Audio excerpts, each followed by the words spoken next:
Oh, Mandy Marie must have been up here. I feel you. What am I missing out here? The wrong side. Oh, yeah. All this newfangled stuff. It wasn't like this back in the 70s when I was dreaming of doing this.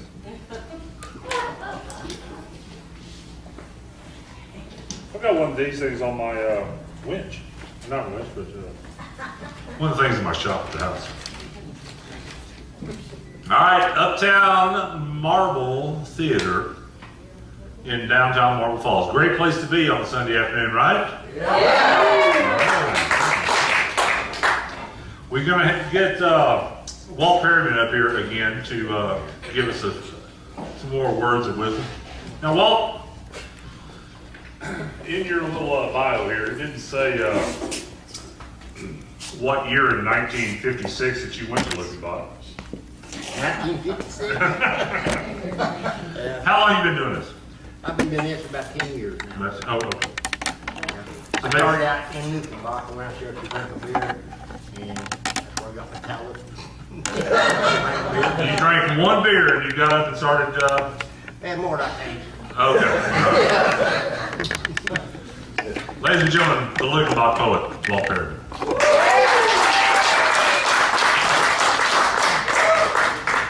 You know, the older I get, the further back I can remember. I don't know what's wrong with that picture. It's about my first horse, Fireball. When I was about 5 years old, my dad decided to make a cowboy out of me. He bought me the wildest, meanest little Shetland stud horse you ever did see. Fireball wasn't the horse's name.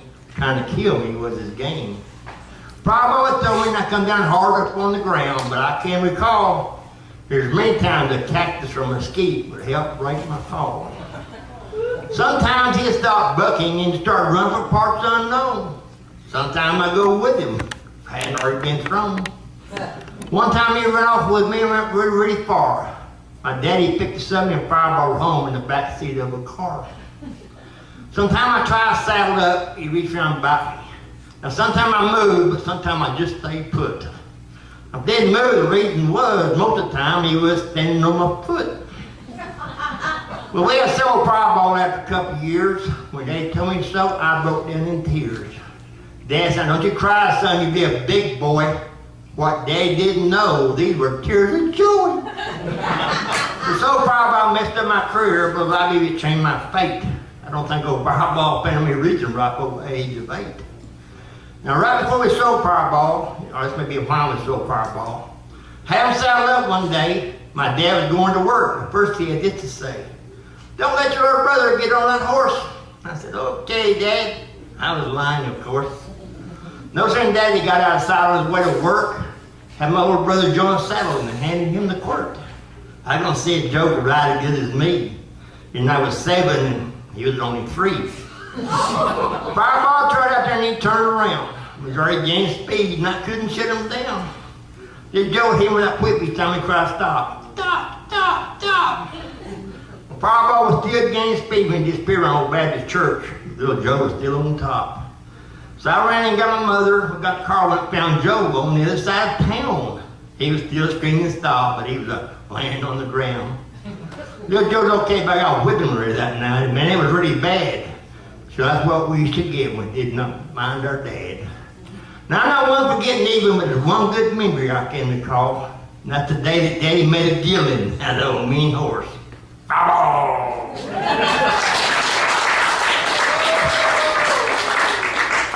This little town I grew up in many years ago had one red light in the middle of it.